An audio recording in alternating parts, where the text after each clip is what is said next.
Members, ladies and gentlemen, could you please be upstanding?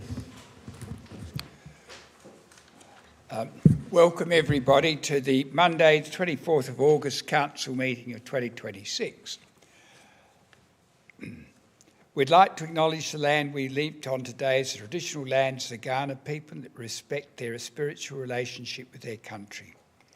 We also acknowledge the Kaurna people as tradition custodians of the Adelaide region and that their cultural and heritage beliefs are still as important to living Kaurna people today. We pray for wisdom to provide good governance for the city of Unley in the service of this community. Members will stand in silence in memory of those who have made the supreme sacrifice in the service of their country at sea, on land and in the air.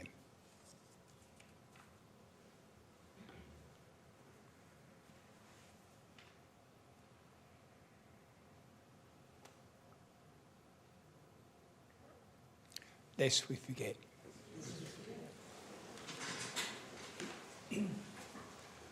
Apologies, Councillor Russo. Leave of absence, nil. Any members have a conflict of interest? No, right, we'll go straight on. Minutes of the ordinary council meeting held Monday, July 2026. Councillor Bonham. And Councillor Finos, thank you. A pen, thank you. Mover? Those in favour? Unanimous.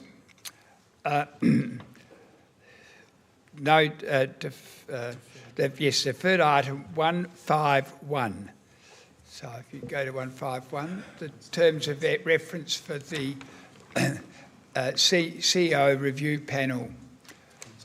Councillor Brodetsky, thank you. Look, I'm happy to move the recommendation as it stands.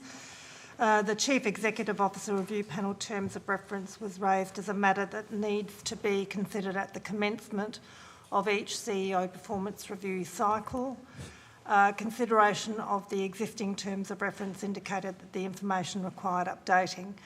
Richard Altman updated the terms of reference from an HR perspective and Natasha Jones from a legal perspective. Then Richard, Natasha and the panel agreed to the final changes for council consideration and endorsement. The terms of reference now include alignment with the relevant legislative clauses, stronger articulation of the purpose of the panel, which is also reflected in the new clauses under objectives, a specific clause linking the CEO KPIs with the community plan and the 4-year delivery plan, compliance with the legislated remuneration bands, selection and appointment process of the independent person to the panel, and a minimum meeting frequency of 6 times a year. I recommend the report be received and the CEO review panel terms of reference be adopted.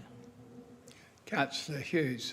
Yes, I'll second that and say it's really valuable when the changes are highlighted like they are in this document, and encourage members to use this opportunity to ask any questions for clarification.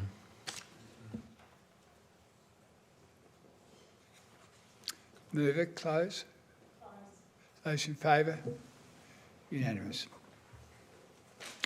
Okay, we now move down to deputations, and I have a deputation from Unley Primary School, Hamish Archibald and Alicia Jennett. Please.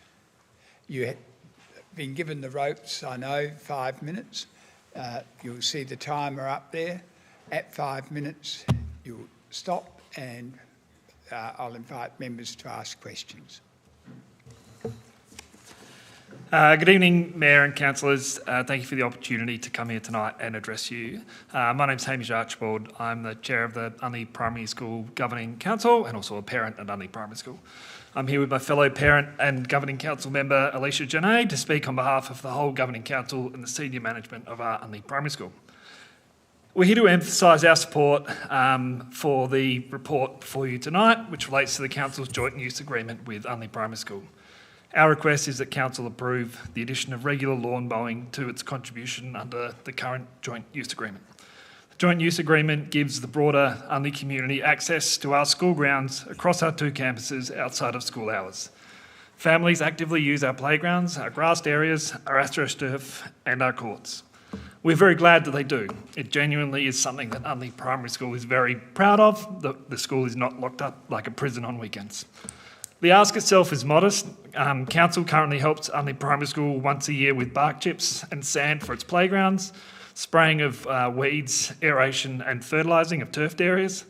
Perhaps worth noting that the report to Council indicated that spraying occurred 20 times a year, where it's actually only 1. We're asking for fortnightly mowing of grassed areas across the 2 campus areas to be added to this support at a cost of around $15,600. It'd be fair to ask why we're seeking to amend an agreement that's already on foot. I think there's probably 2 really relevant responses to that. Part of it is a timing issue. Whilst mowing is something that Unley Primary School has wanted for some time, negotiations were very protracted on the last joint use agreement. The previous joint use agreement expired at the end of 2018 and it took till 2025 to sign a new one. And part of the issue with that is it's an agreement with the department rather than with the school itself, and Unley Primary School had limited scope to influence those negotiations. I think the other relevant issue is that our engagement and the use of the grounds have increased substantially over time, and since that joint use agreement was first developed. That access carries a cost right now, and Unley Primary School carries almost all of that cost. We currently fund a grounds person for 20 hours a week at roughly $44,000 a year, and that's not enough to properly maintain the recreational spaces across the 2 campuses. Since the start of 2025, wear and tear on the school's astroturf surfaces alone has required more than $14,000 in unbudgeted repairs, in addition to other costs of top dressing and seeding our high traffic grassed areas. Separate damage from e-bikes, which remains unrepaired across our astroturf surfaces in particular, is estimated to have about $100,000 cost to repair, some of which may be recoverable by insurance. At the same time, our school community keeps stepping up. Families raised over $100,000 for a new playground, which was constructed last year. Thank you. They run working bees at least twice a year. They reseed worn turf on weekends. Our school is not asking Council to take over all maintenance. We are asking for a proportionate contribution that reflects the real impact of community use this agreement enables.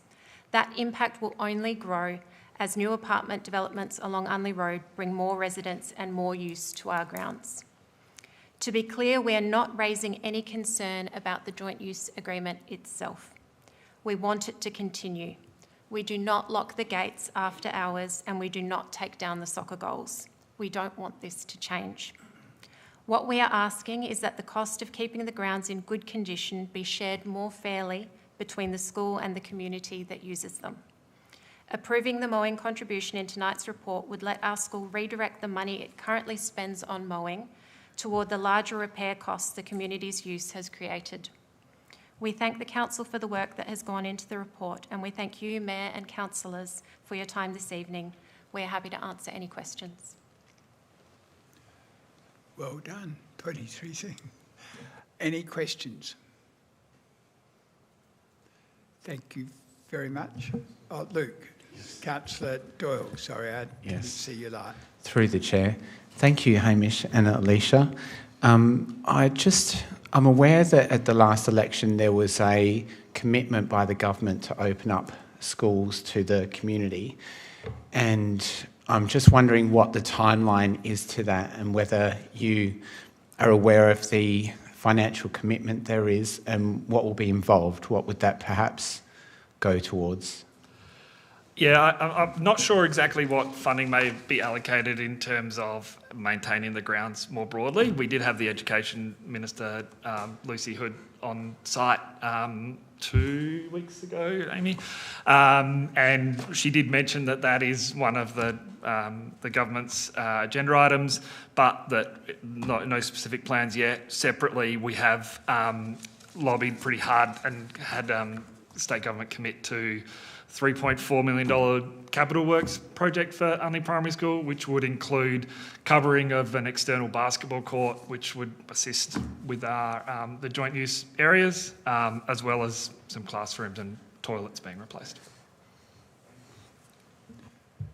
Councillor Brunetsky, question? Yes, thank you for your deputation.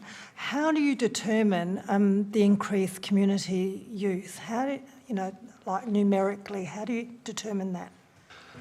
Yeah, we haven't gone and taken surveys or counted numbers on site.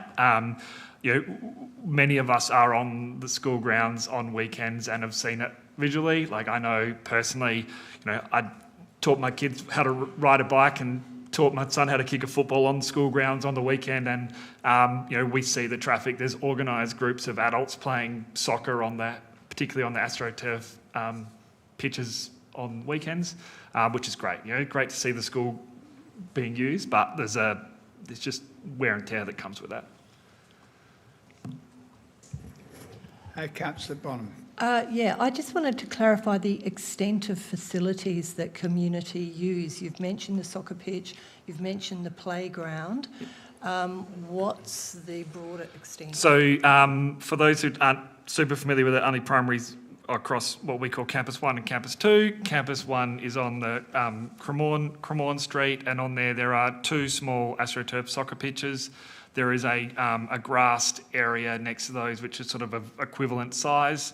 There are then 2 asphalt basketball courts and 1, I call it AstroTurf, but carpeted netball court. And then on Campus 2, there is another small-sized grass soccer pitch and an external basketball ring, as well as 3 playgrounds and 2 wet play areas, and that doesn't include the Haslam Reserve part in the middle, which is council.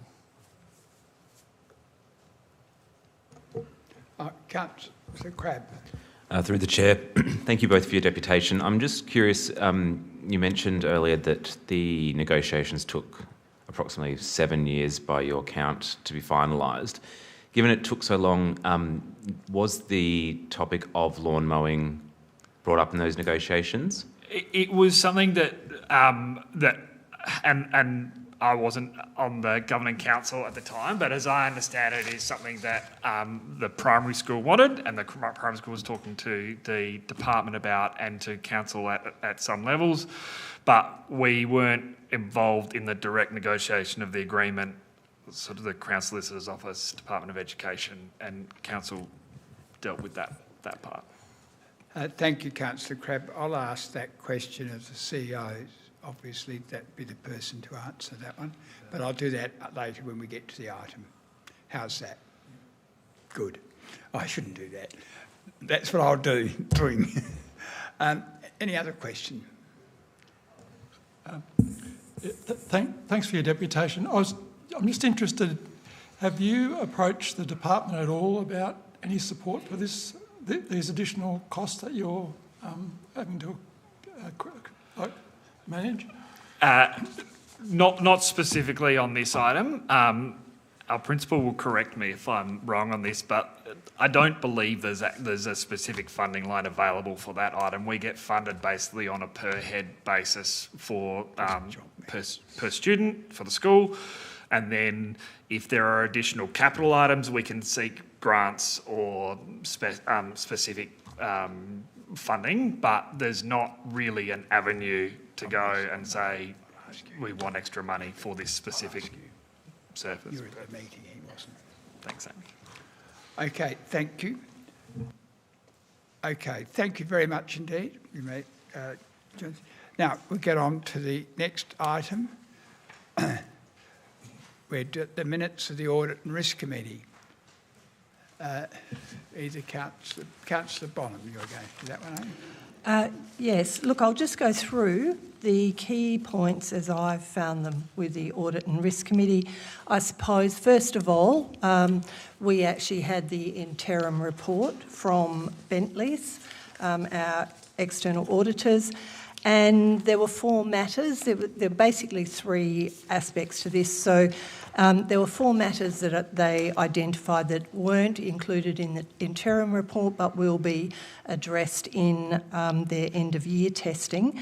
There were 5 new matters that they identified in their interim report. None of these they considered to be material, I won't go through the details of them, but staff have responded to each of those matters and are progressing the concerns raised by the auditors. And then, of course, there were 5 matters that have been identified in previous in the previous audit, and they're now considered satisfactorily completed. So they're quite happy with how Council has responded to those previous issues that were raised. I suppose the other 2 items that I think really worth bringing to this forum are the strategic risk ratings. And so with our strategic risk register, the committee noted that or suggested that staff, that our executive actually identify the target risk rating for each strategic risk. So we have some of those ratings in particular which have reached a low level of residual risk, but there seem to be still treatments being identified, even though there's a fairly low level of risk there. So the committee suggested perhaps identifying a target risk and determining whether or not there's any need to keep adding more treatments to address what are already fairly low risks.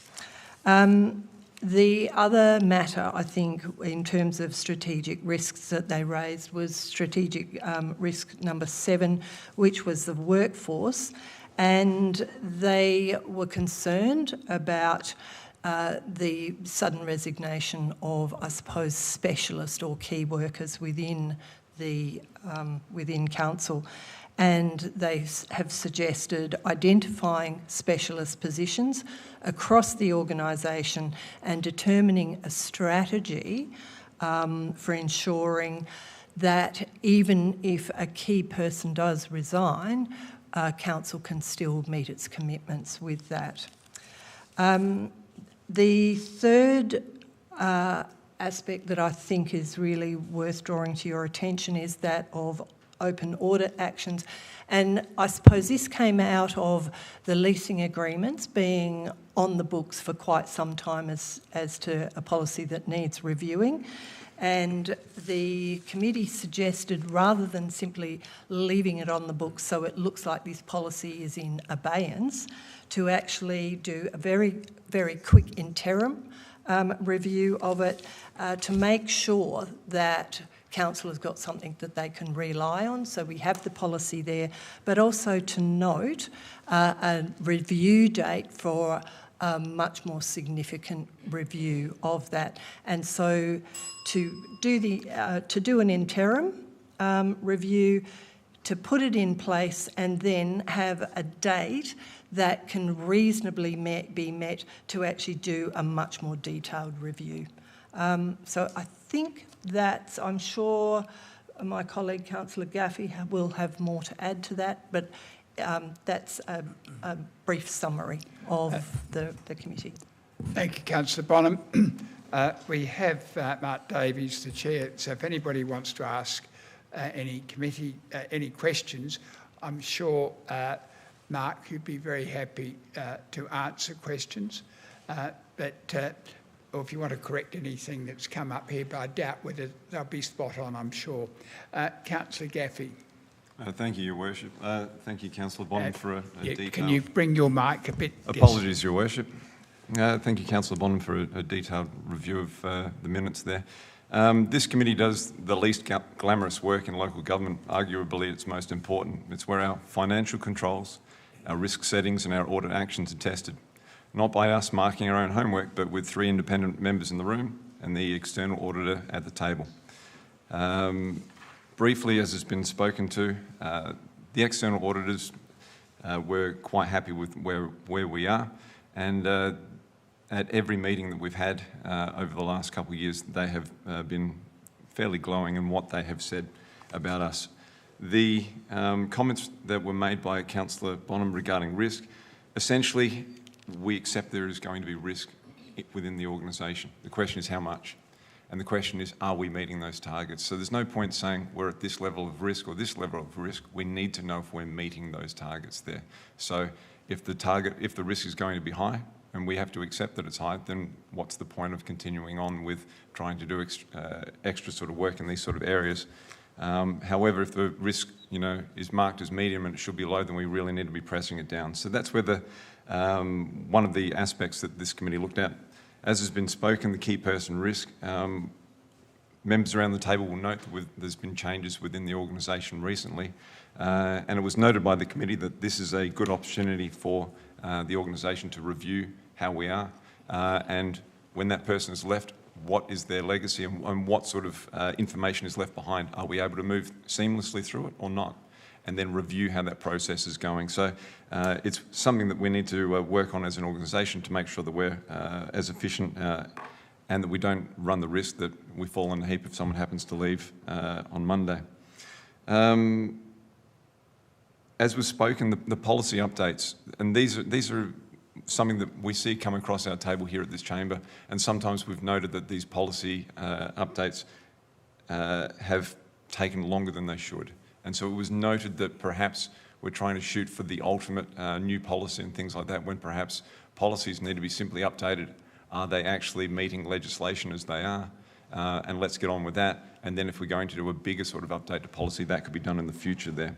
So again, it's understanding that perhaps we don't need to be doing a huge amount of work on some of these things, but we do need to make sure they're updated so that this organisation stays within the legislative boundaries there.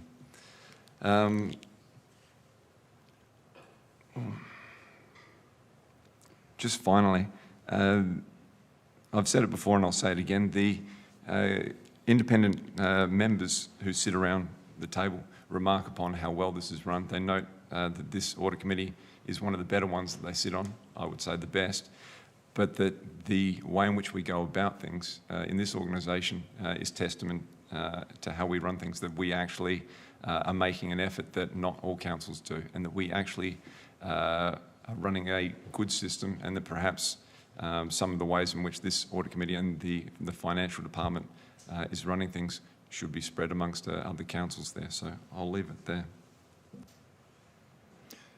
Councillor Burnett, you wish to speak? I do. Just in relation to policy, I think it's a good idea to have interim reviews of policy.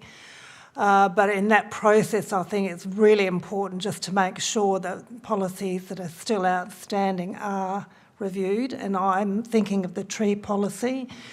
I think that I get this sense that governance have been trying to chase getting that updated, when really the whole system needs to work so that you have that top-down approach to getting policies reviewed and being reviewed on time. So there's twice when we've needed to refer to the tree policy and it hasn't been updated for quite some time. So there are still some gaps there that need to be filled.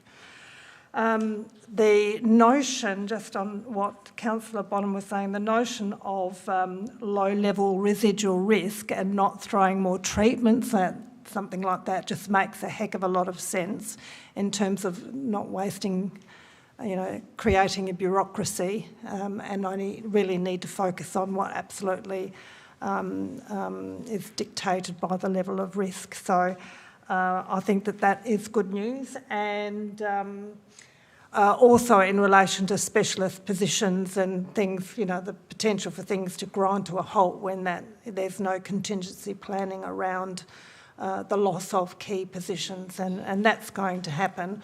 There's also the notion of how do you retain people. That's a difficult one, key people, I'm talking about the specialist positions. So anyway, that's good that that's being looked at as well.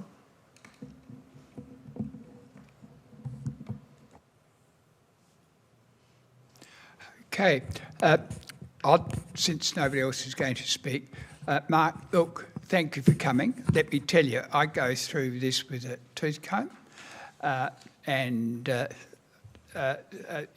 because it's in good order, I don't speak. I'll leave it to the others. But you're here, you need to know that. Would you close, please, Councillor Bonham? Yes, close. Those in favour? Unanimous. Right, next. Okay. Yep, we've done that one. 4-1. Okay, presiding member report. Your report, Mr Davis. You've got now to answer any questions. Thank you, Mr Mayor. I'll take the... Just before I do, the report be received. Can I get a mover and a seconder? Otherwise I can't discuss it. Councillor Gaffey's going to move it and Councillor Abitt's going to second it. Now you can fire away. Thank you, Mr Mayor. Well, I'll take the report as read, and I'm happy to present my report to the council, and happy to take any questions that any council might have about my report or any other aspect of the Audit and Risk Committee. Councillor Gaffey. Thank you, Your Worship. Thank you, Mark.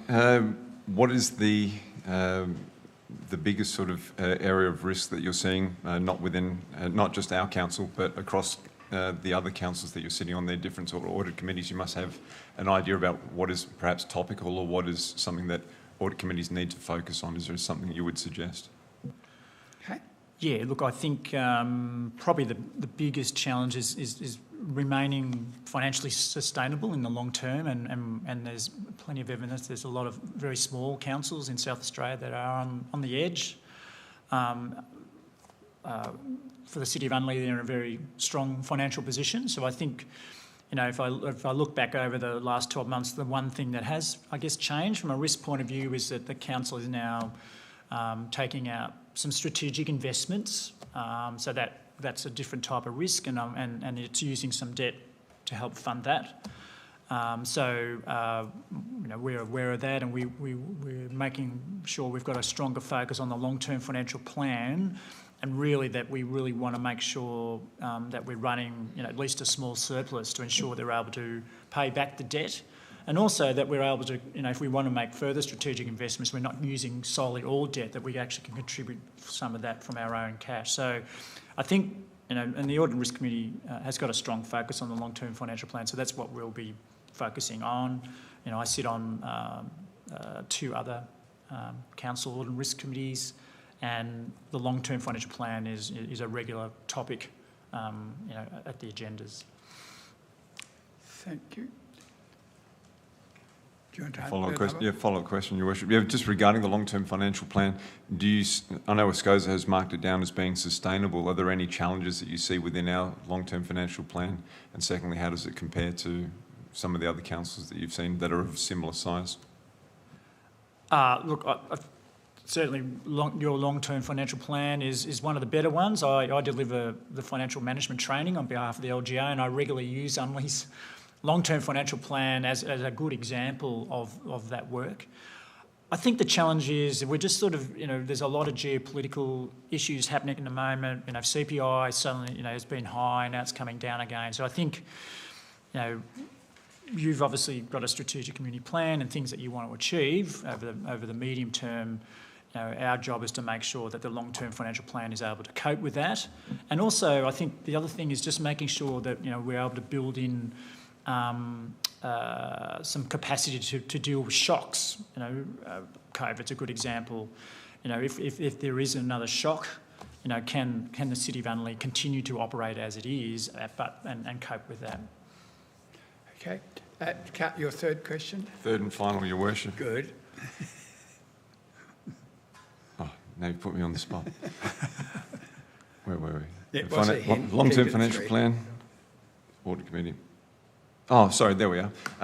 The audit committee, and certainly you as chair, have to work closely with administration in order to deliver your work. Are there any challenges or problems that you've had working with administration in the last 12 months? No, the administration are excellent. I have a meeting prior to the formal meeting. We go through the agenda, and the officers are very responsive to recommendations made by the auditor and also the internal auditor. So I think the administration works very well here, and I think that's, if we look at the outstanding actions, there are not a lot of outstanding actions, and I think that's always a good indicator about how the Audit Risk Committee is operating and how the administration is responding to that, by the fact that if there's a long list of outstanding matters, then obviously there are some issues happening behind the scenes that we're not aware of, but that's certainly not the case here. Thank you. Sorry, Councillor Brunetsky, you got a question too? Yes, look, you mentioned the capacity to deal with shocks, and I was just wondering what mechanistically you foresee and other councils see as mechanisms to buffer against those shocks. Yeah, it's interesting. I mean, my background is in Victoria, and I still do a lot of work there. And I guess one of the things that was obvious to me when I first came over here is that councils in South Australia don't hold much cash on their balance sheet. They tend to use the local, financing authority, and so if there is a shock, well, then obviously we've got that facility available to assist. But of course, there is a cost associated with that. So in Victoria, the way that councils deal with, being able to deal with shocks is they do keep some cash in reserve as a bit of a buffer to just ensure that if there is some short-term or medium-term issues, that they're able to deal with that. As I said, you've got quite a unique setup here with your own sort of local government financing authority, which essentially underwrites local government in South Australia. But as I said, there is a cost to having that. Yeah, we pay for it. You do. With interest. In interest.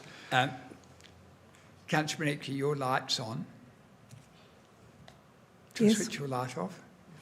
You got another question? Yep. Okay, fire away. Next, second question. Legislatively, I mean, are we permitted, given the way things are set up in South Australia, to keep cash reserves? I'm aware of one council that must have cash reserves because they don't take out any loans as per ESCOSA requirement and intergenerational equity. I know. So how does that work? I'm just asking Well, yes, for future reference. Yeah, look, I'm aware of, particularly there are a couple of metro councils that got substantial cash reserves, and I did deliver some training to their councillors 2 years ago, and I did raise that with them about, did they have a plan for that? So I think we shouldn't be putting cash away and just keeping it without a plan. So, if we're going to retain some cash and reserves, there are no legal impediments to do that. But we need to have a plan about how we're going to use, because that's ratepayers' money. So obviously we might say we might have a reserve that just is a buffer to deal with shocks. And then also you might create a reserve if you're looking to do a larger strategic investment and you don't want to use borrowings to fund all of that. You could also then identify that, well, we're putting money away from that. So there's no legal impediments, but we do need to have a plan because we are retaining ratepayers' money on our balance sheet. Okay. Look, thank you very much, Mark. If you'd like to, that's it. You could switch the mic off, thanks. And we've got a mover. Councillor Gaffey, want to close? Those in favour? Oh, hang on, we haven't discussed it. Hang on, everybody was unanimous. You reserve your right. Do you want to speak, Councillor Repeat? No. Mover? Now, those in favour? Unanimous. Okay. The next item is item 4.2, Unley Primary Joint Use Agreement. Councillor Gaffey, your mic's on. Councillor Gaffey, would you like to? I forwarded a motion which should be up on the screen, which members will have seen.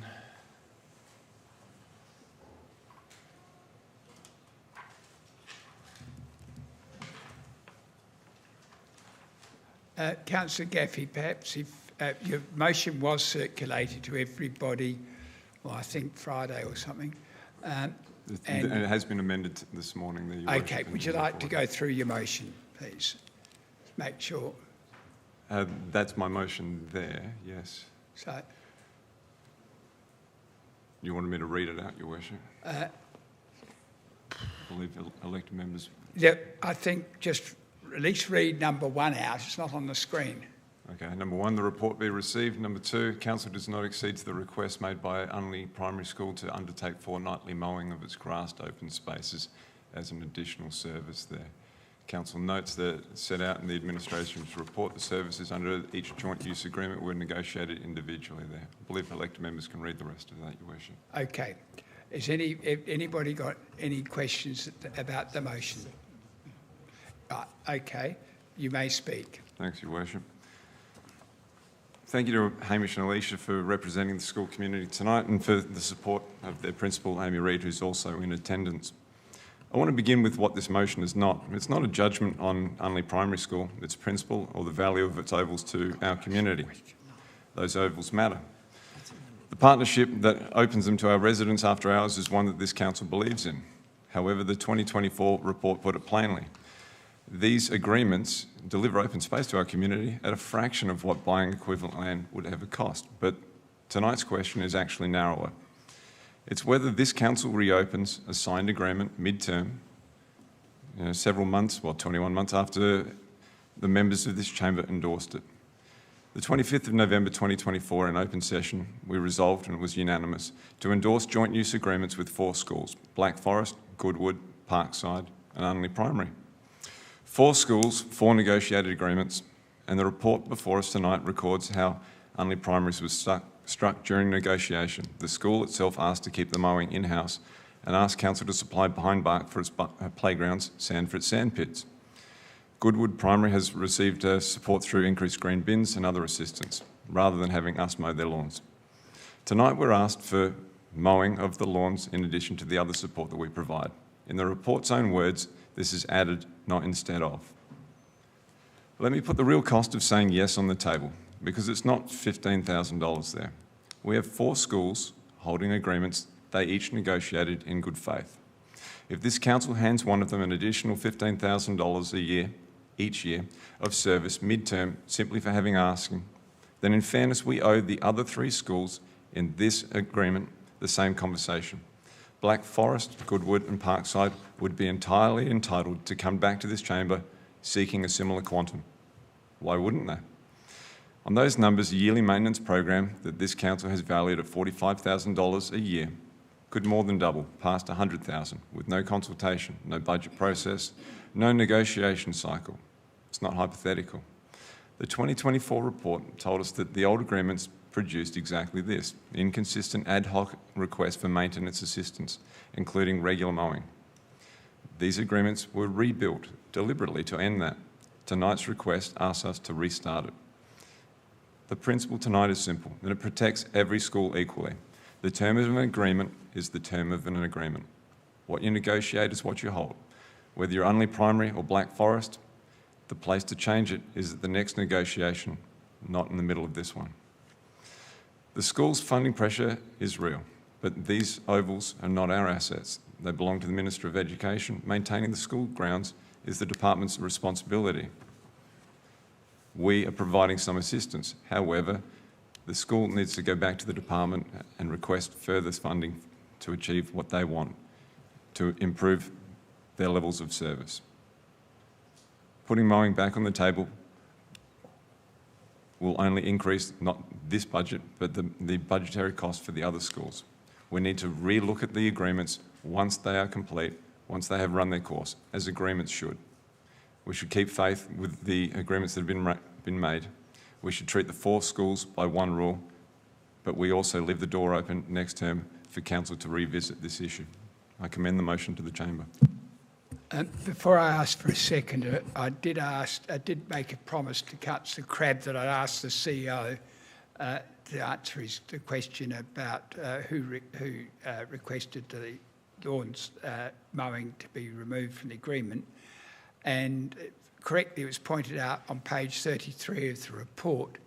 It answers that question. I knew the answer at the time, but I thought it would be better from the CEO. At the time, the school specifically requested for the council to provide pine bark chips and a sand pit for the playgrounds instead of undertaking regular mowing. So the request came from the school. Okay? Okay, that answers that question. Now, is there a seconder? There's no seconder. Councillor Hughes, you're seconding it? Oh, you're seconding it, Councillor Park. Okay, we've got seconds. Do you wish to speak or reserve your right? I'll speak.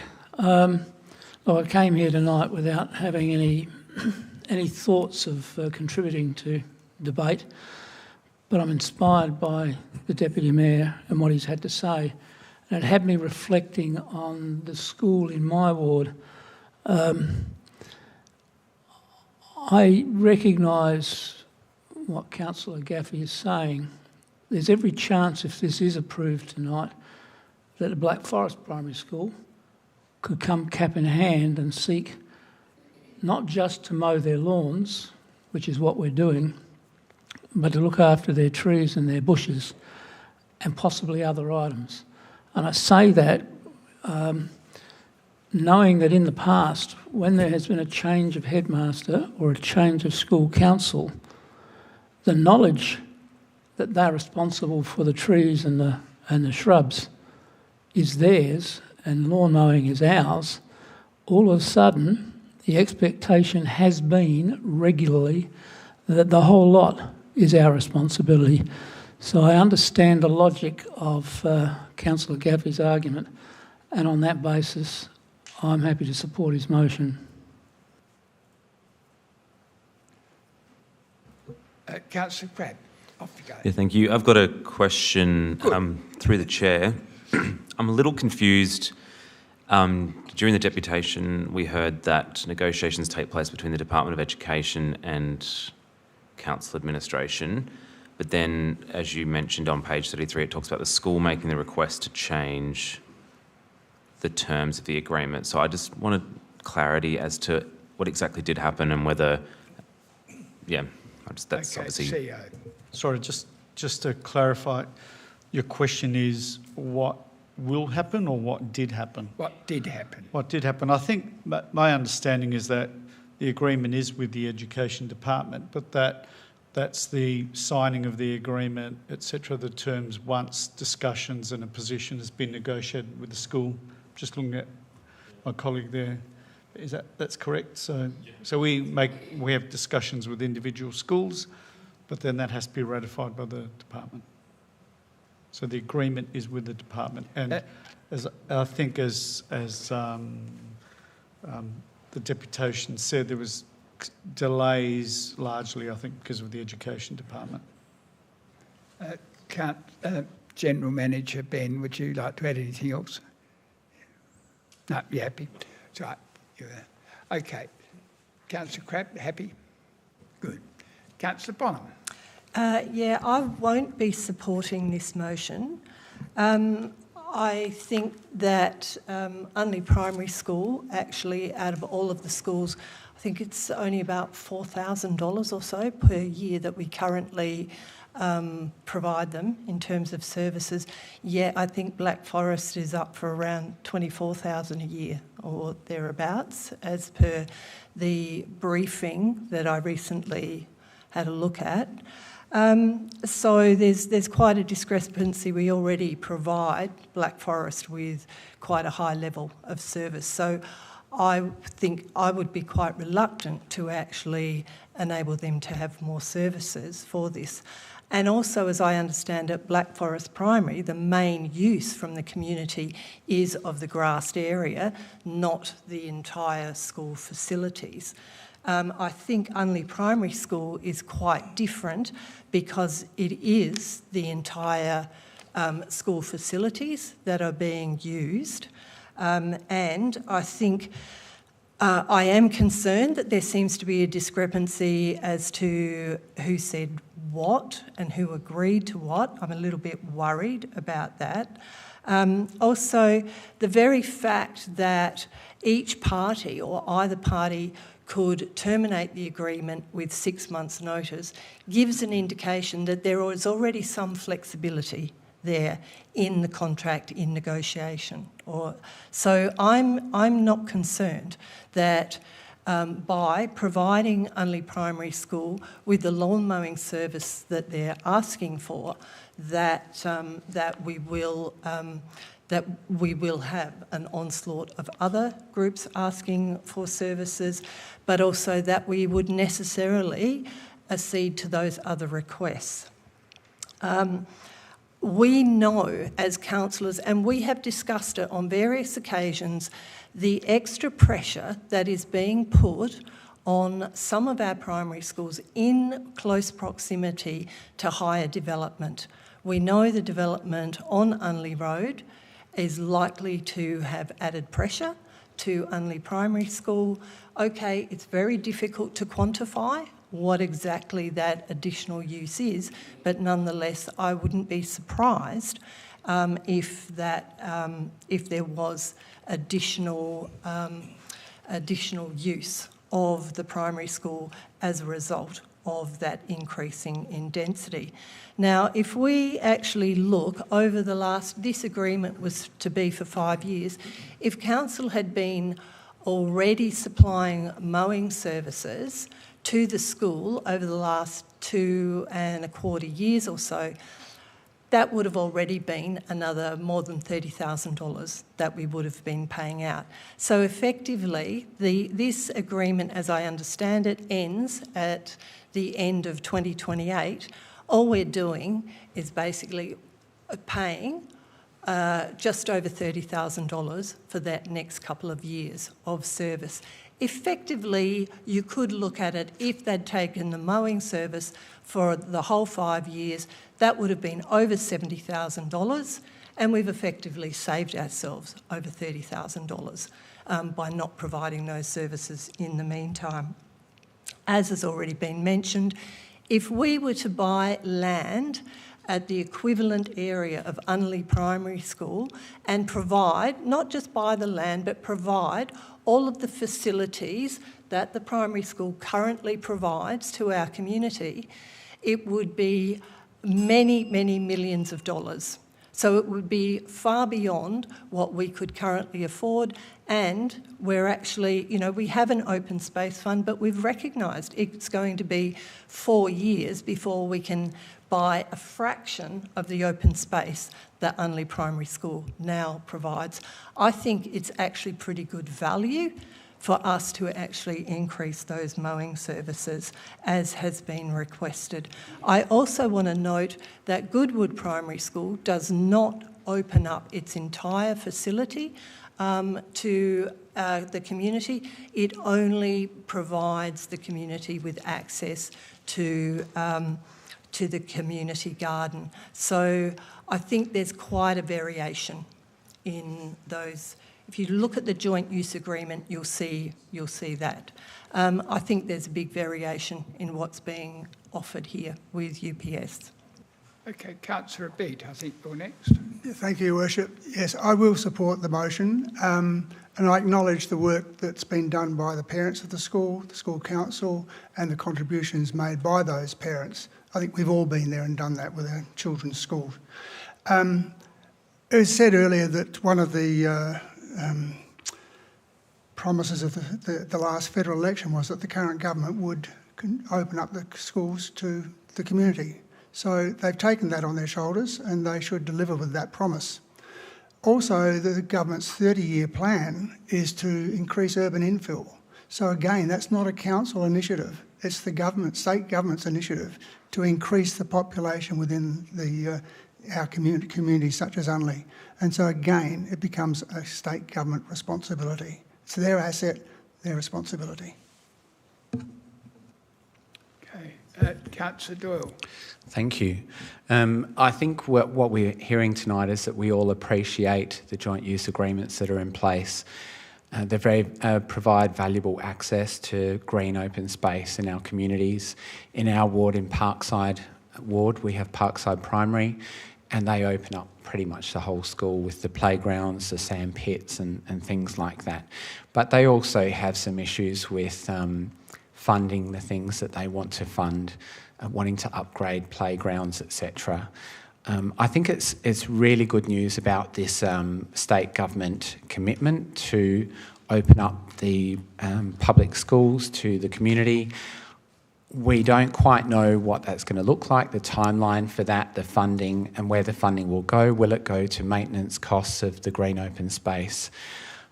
So that's one thing to bear in mind.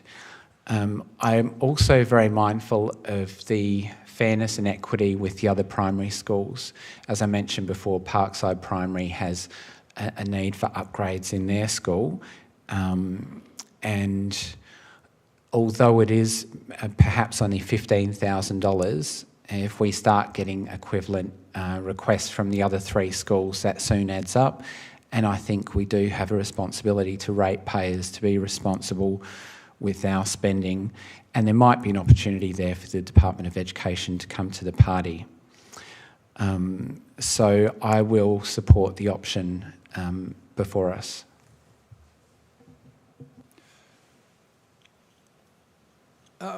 Councillor Beat, you've spoken Oh, still already. on, sorry. I thought I'd switched it off. No. No, Councillor Hughes, you reserved your right. I think if you're going to speak... Excuse me, Mayor. Councillor Crabb. Thank you. All right, sorry, I thought everybody had finished. No, that's right. I won't be supporting this motion tonight. I did initially think of voting against further funding for the school, but the comments made this evening by Councillor Bonham have convinced me otherwise. I think there's some really good points made there around the bang for buck that community members essentially get for what is a relatively small investment. We get a huge amount of open green space and recreation area for residents.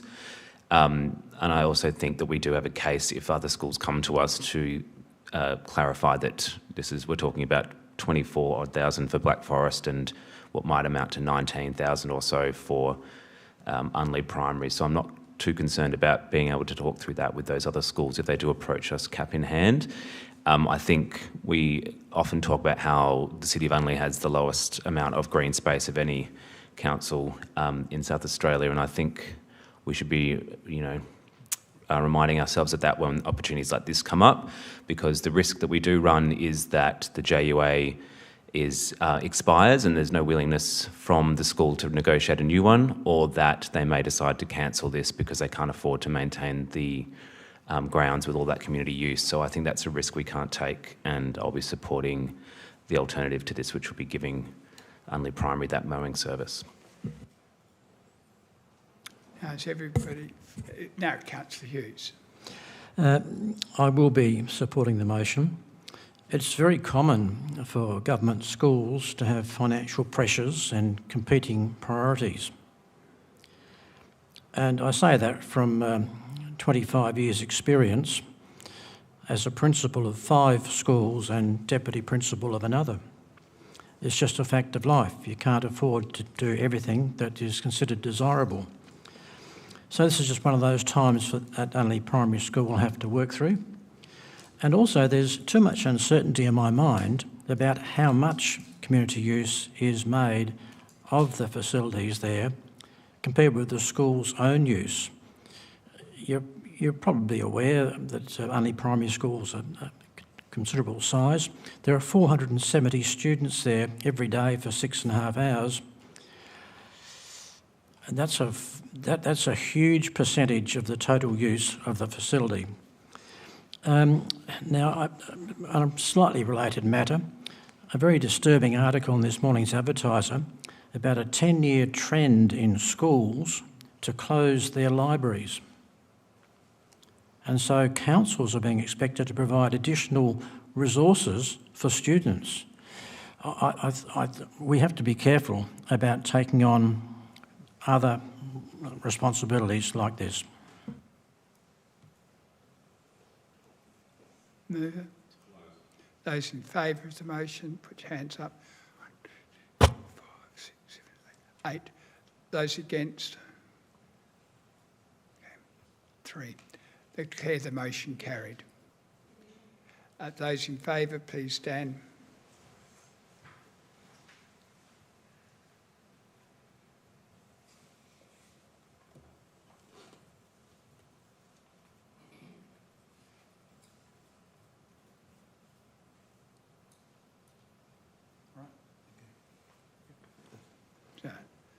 I normally get accused of rushing, so I haven't been pushed.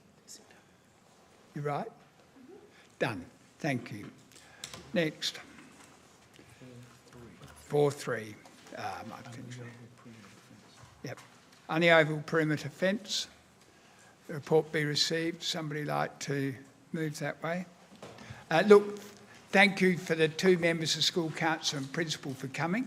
And thank you for the work you're doing. You're running a bloody great school. So well done.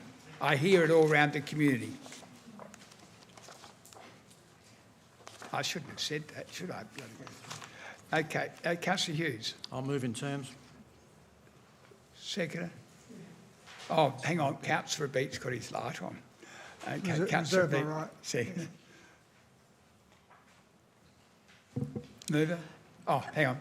Yeah, look, I understand that this is simply for receiving the report, but as indicated today from General Manager Malik, there do appear to be some costs, I suppose, that reduce the overall taking from the event, the AFLW event, because council will have to do some preparation of the grounds there, so that will actually reduce the take from that event. We don't have an indication of other events that may have been enabled by this project. I also think while this project does focus on the construction, the detailed design and construction of the fence itself, I think it would have been reasonable to take into account all the prior costs as well. So I'm not actually happy with the report as it stands. I think it should have covered all of the associated costs to give a much truer cost to the entire process of from the first moment of going out to consultation right until the end of the process. Also, the maintenance work, well, yes, those maintenance work, obviously at some point that maintenance work would have to be done, but how urgent it was to be done in conjunction with this fence is quite another matter. And I recall in the very early days of discussion on this, hearing a figure of about $560,000 that this would cost. And it turns out that, overall it was expected to really be over $700,000. So I'm concerned that, those early figures were actually as rubbery as what they are. So I understand it's simply a report to be received, but I won't be supporting it. Okay. Councillor Brunetsky.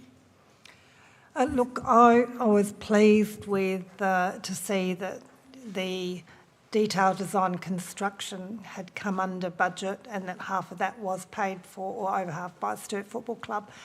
But I have to say there was that long period prior when we had staff pulled off what they were doing, and there was, the initial design process. So there's, this massive lead-in time into actually getting the construction done. So there are some positives out of that, but I don't think we need to. Well, I think we need to make sure we don't lose sight of what actually happened prior and all the turmoil that happened. I think there are some learnings out of this. I think that ad hoc projects create a lot of work pressures. They adversely impact on other projects. We now have a community plan and a 4-year delivery plan, and projects really need to align with that. There are too many risks and unintended consequences when taking on ad hoc projects.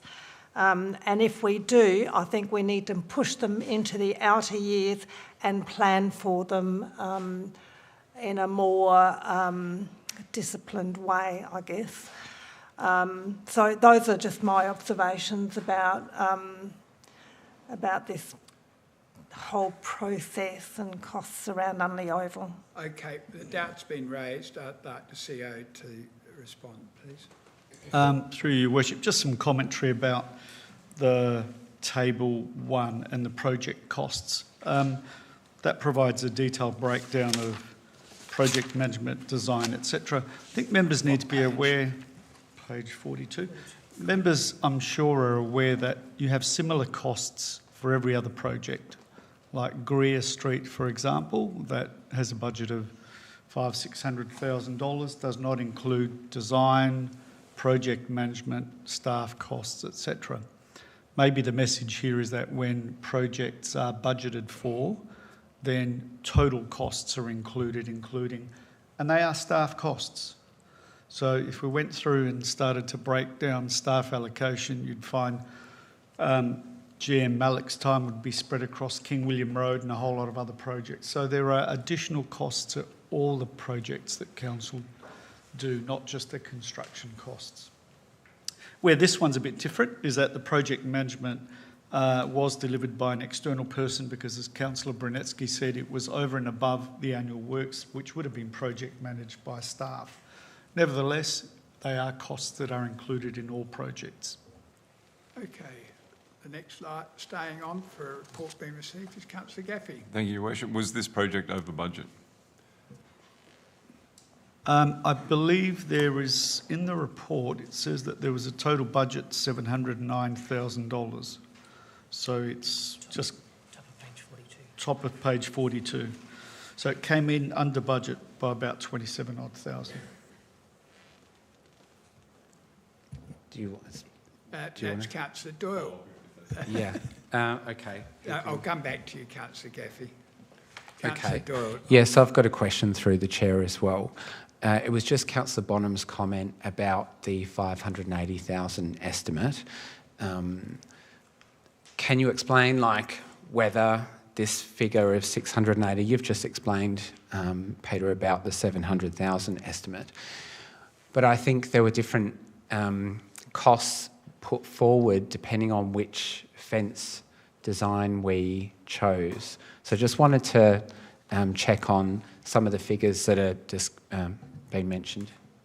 Thank you. Through you, Your Worship, and it's based on my memory, and I think GM Malik can probably elaborate, but I suspect what was referred to was the construction cost that had a budget of 560 odd thousand, and that came in at 567. If you're just talking about construction costs that you mentioned early on in the piece, or Councillor Bonham did. And there were various options. I think you recall the first option that was presented was 1.5 million or something like that, and then came down. With regard to the maintenance, you weren't to know that there were some things that had to be done until you actually did the work, so that was the issue. Councillor Gaffey. Through you, Your Worship, were there issues with the timeline? Were we significantly delayed with this project? I think a lot of the delays occurred prior to the actual construction. Once the physical works commenced, it ran really well. All the delays occurred in the lead up to that, with the designs and engagement and council reports, etc. It took us a long time to actually come up with the fence we were going to build. Look, in Claude's absence, I think the staff and team have done extremely well. There's a lot of opposition and a lot of support. We were split, and I think the financial results are very good indeed. Mover? Who moved it? Councillor Hughes. I think at a later stage we need clarification of the wisdom or the legality of us debating a report be received. We could be spending time covering old ground when it's not really part of our established procedures. Closed. Those in favour, report be received. Those against, okay. 10 to 1, I think we'll make that pass. Okay, next, 4-3. 4-4, done 4-3. Yes, I can see that on the screen. 4-4, Double Shot Cafe recommendation. Luke, you haven't moved anything. Oh, you haven't, right? Councillor Crabb, you're going to move something? Yes, I'd like to move option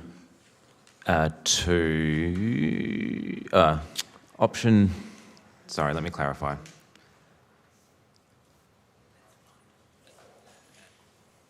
Yes, option 2, correct. Okay, yep. Let's put it up there and make very sure that that is what you want to move.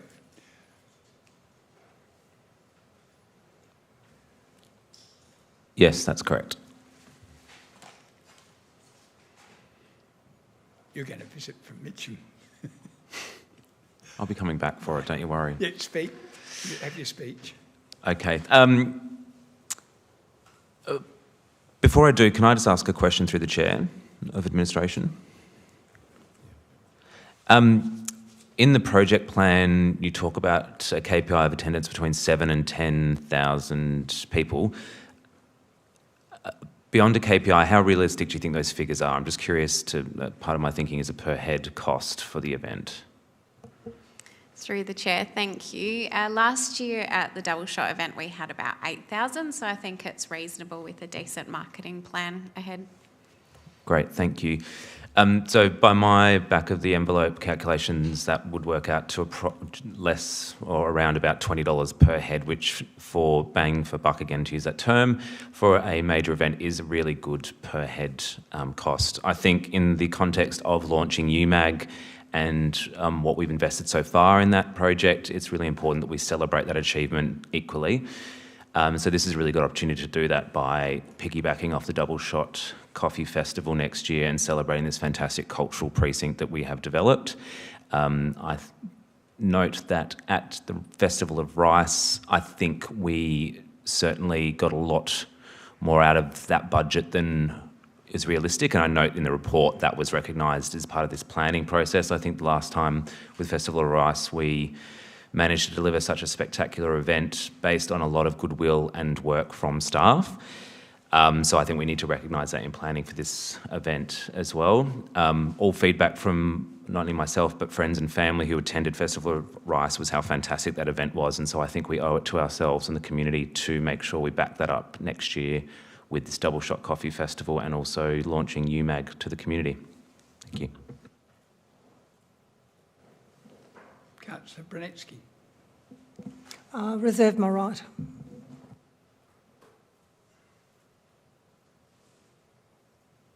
Councillor Brunetsky. Nobody's spoken, so your turn. I agree with all that Councillor Crabb has said. I feel that putting the additional funding into Double Shot will be a litmus test to what it takes to run this kind of event and help inform future directions in terms of budgeting.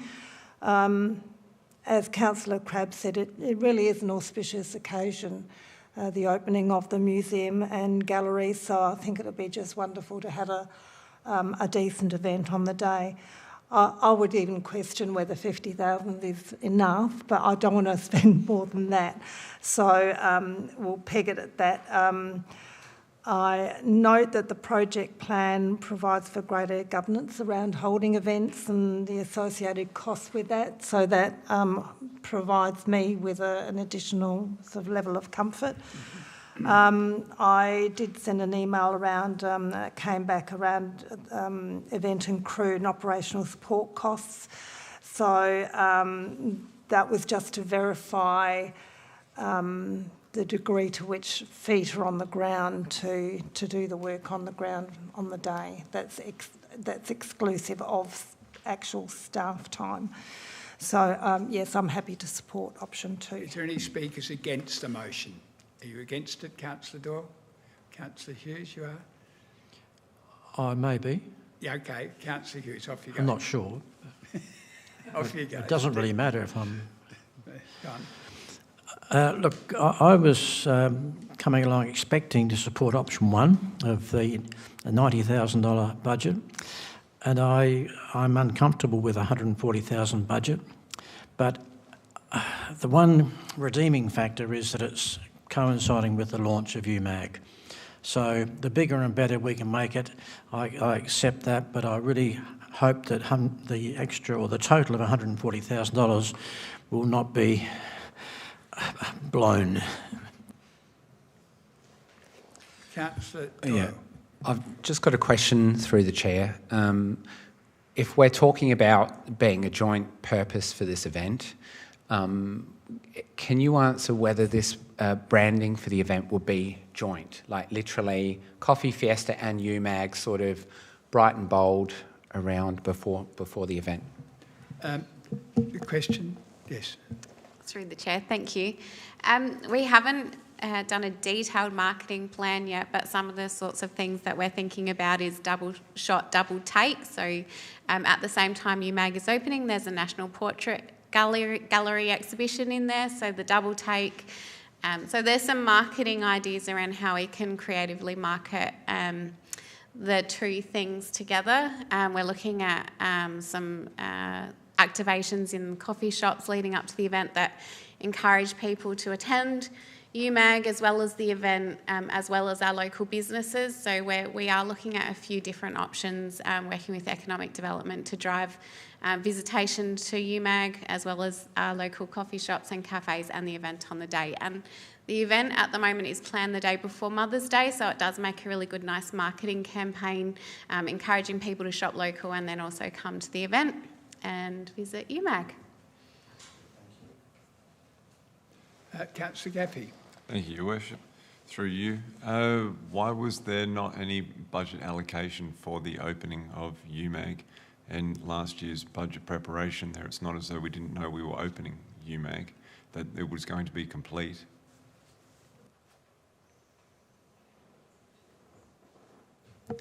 Through the chair, thank you for your question. There is a provision for an opening ceremony, like a ribbon cutting ceremony within the project budget that would meet the requirements of the funding organisations, but not a big community celebration. I'll speak, Your Worship. I'm concerned that we're entering into spending an additional sum of money that's unbudgeted that we haven't identified. As you know, in our last budget process there, that we should have gone through the correct procedures there. It should have been identified that this is what we couldn't achieve. We didn't know. We knew we were going to have the Double Shot Festival. We knew we were going to have the opening of UMAG. It should have gone to budget. We should have sat down as our elected member body and discussed whether we were going to do this or not. To do this as a one-off now, when it makes it more challenging, I think it's a lot harder. I think we should be sticking to the normal process. I'll be voting for the 90,000 as a result. Who's the mover? Oh, nobody else is speaking, so off you go. Tell them to vote for your motion. Close. Those in favour? 1, 2, 3, 4, 5, 6, 7. Those against? 1, 2, 3, 4. Declare the motion carried. Okay, next. Community Infrastructure Plan.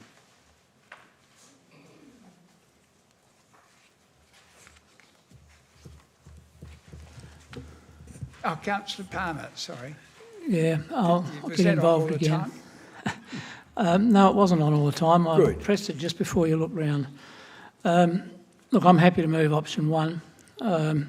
Option one basically addresses the acknowledgement and approval of our community. I don't think we need to say much more than that.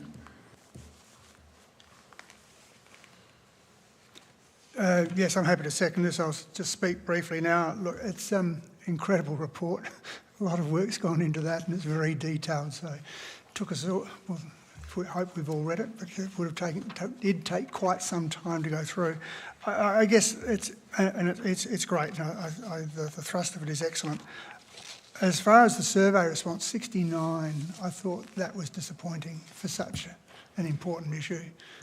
But we can only do what comes back, and we have no control over that.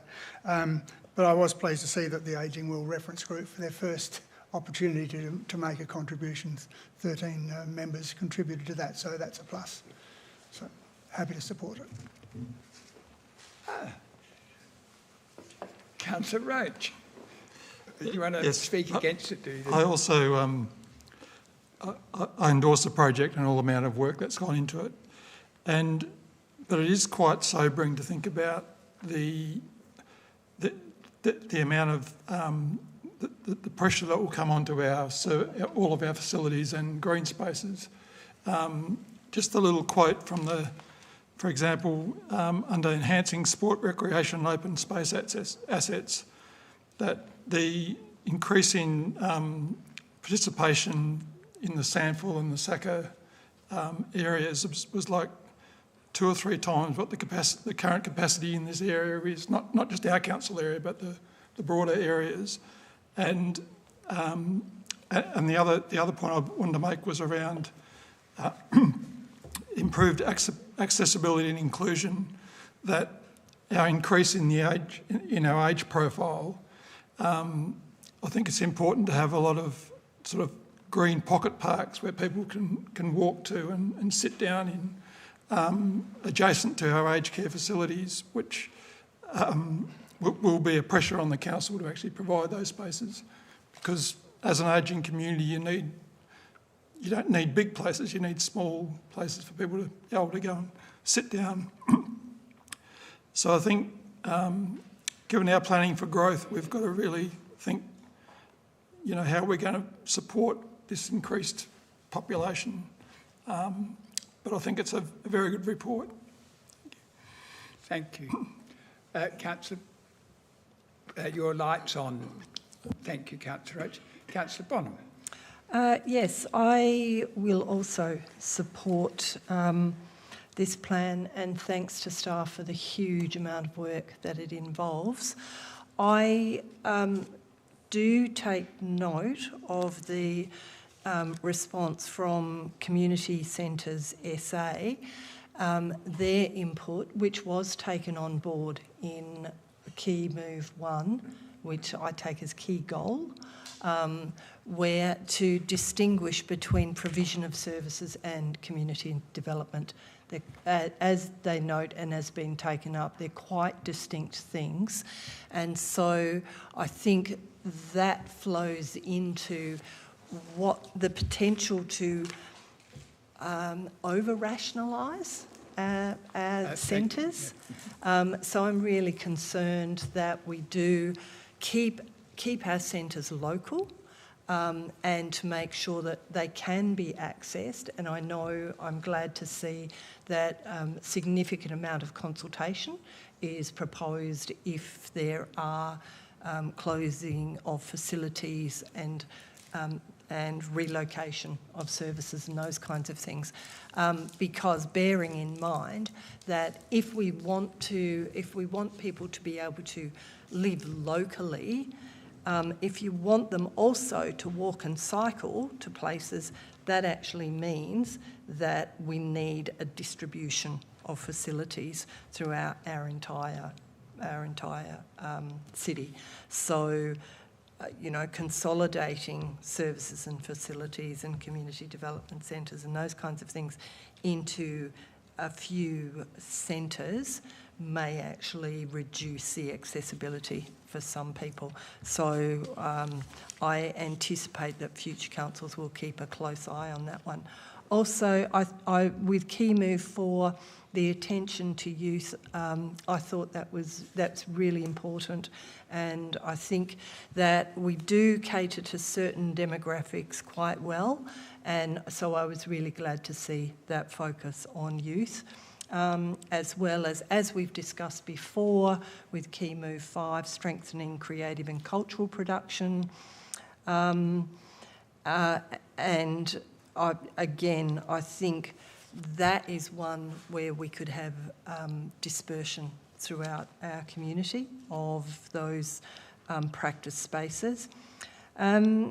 Yeah, I think I'll leave the Key Move 8, connectivity. I've discussed this previously with staff, east-west connectivity and accessibility and the importance of that. And I think with our walking and cycling plan, we've really identified that as an issue. But also I think in terms of other forms of transport like public transport. Yeah, and Key Move 9, the quality of infrastructure to ensure resilience within a changing climate. Again, you know, we've discussed that previously on council, and I think that's again a really important one. So, amazing work, staff. Thank you for all the effort that you've put into that. That's great.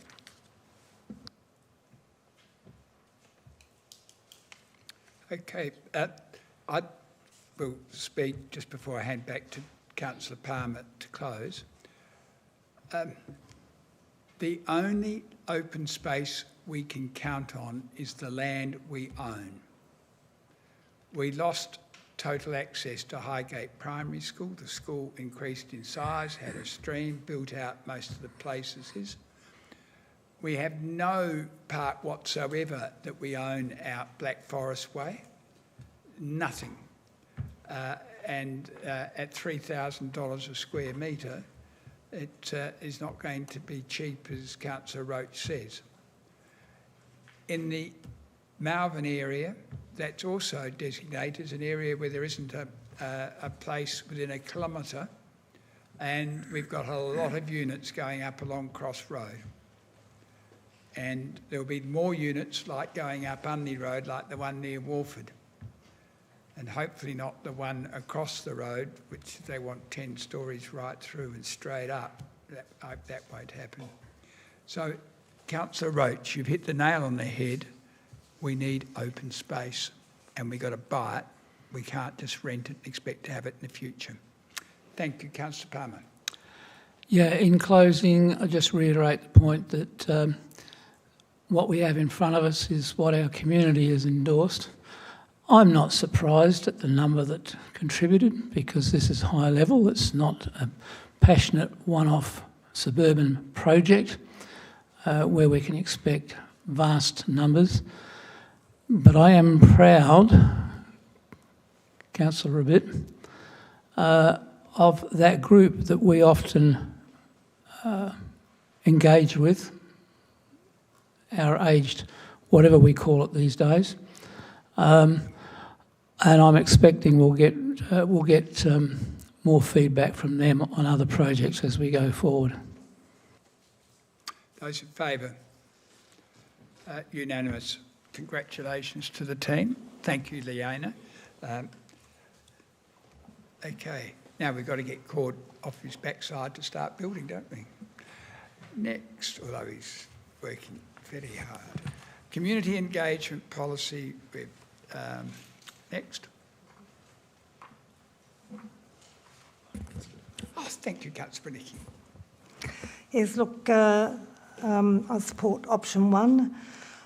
No changes have been made to the policy consequent on community consultation. Just looking at the non-support concerns on page 204, there is a comment that the policy does not reflect community engagement best practice. That and other concerns raised in the feedback go beyond what is required to be achieved as defined by the scope of the policy. The policy is there to enact what are legislative and charter requirements, and the integrity of those requirements are best dealt with by ensuring close alignment with what is mandated. We have the Unley 360 communication engagement framework that was based on best practice communication and engagement processes. So Council is aware of best practice whereby application of the Unley 360 framework is undertaken relevant to the matter requiring engagement. In terms of preferred engagement in relation to community consultation, most people indicated that your say is preferred, followed by Unley Connect newsletter and Unley Life. But there was strong support for most methods of engagement other than the advertiser public notices. Nevertheless, it's important to determine how the 50 members of the community rank the various mechanisms for community engagement. I think that that was useful information. The policy position is that we must meet the requirements of the Act and Charter and apply cost-effective engagement methods relevant to the specific circumstances of each decision, activity or process. So cost-effective engagement is explicitly stated in the policy. Happy with the policy as it stands. There are sensible clauses in the policy which give me a lot of comfort.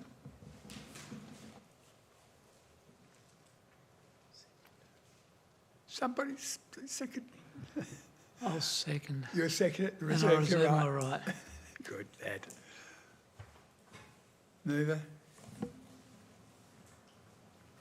Those in favour? Those carried. Councillor Bonham, I didn't see your hand No, the light was on. I closed, but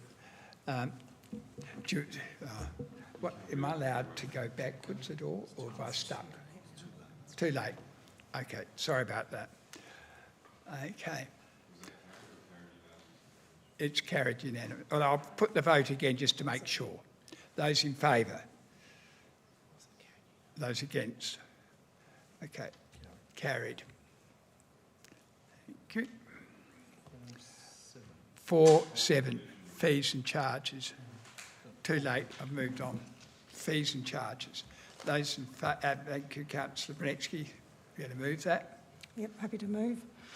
Look, this is an administrative matter to finalise, and I'm happy to move that the fees and charges be amended to include the sale price of $49.95 per copy for the history of Unley publication, Unley Inner City Life.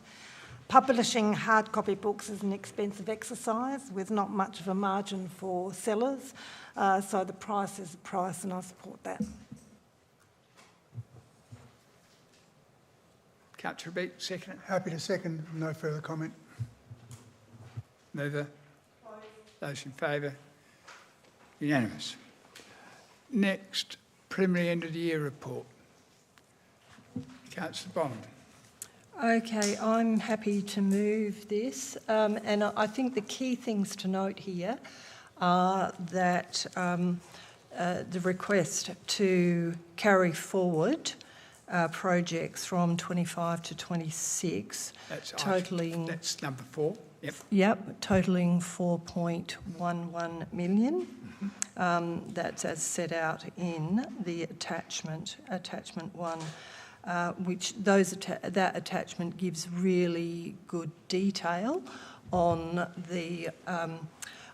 basically the swings and roundabouts of the past year. So those items where we've had savings, where there's been increased expenses, and where there's specific carry forwards and the reasons for those carry forwards.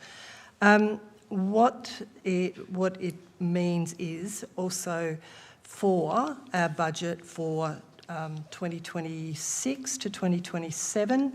So our operating surplus, because we've had a carry forward of 580,000 with our operating projects, including One Tech, City Master Plan and FOGO, so that now is going to fall into, of course, the 26-27 budget, which means that rather than having an operating surplus of 2.8 or so million, that'll come down to 2.2 million. And also, because of those carry forwards, what we'll end up with in 26 to 27 is, rather than having, and I'll just have to flick through my notes and refresh my memory, rather than having net borrowings of 3.8 million, with the carry forwards of 4.1 million, we're going to have projected net borrowings at this stage of 7.9 million. So those carry forwards will impact our, obviously, our 26-27 budget. I suppose in terms of the 25 to 26 asset funding ratio, that's proposed to be around about 127%.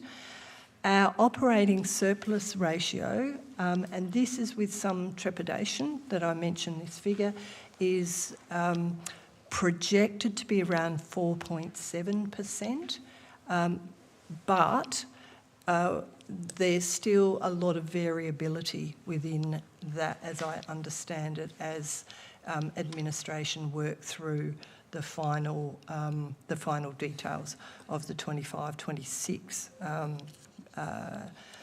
budget and our expenditures, both for operating projects, new capital projects, for the operating surplus for the operating budget. So that's the key, I suppose, findings of this.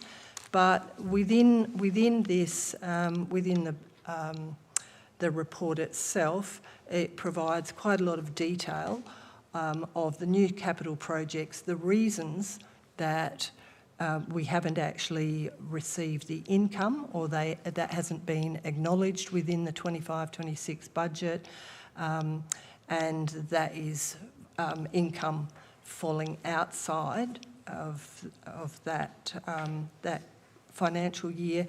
So things like the anticipated land sales, grant funding for UMAG, also the expenditures that we were anticipating for 25-26, like UMAG, citywide flood mitigation and so forth for new capital projects. They've been delayed and haven't been finalised yet.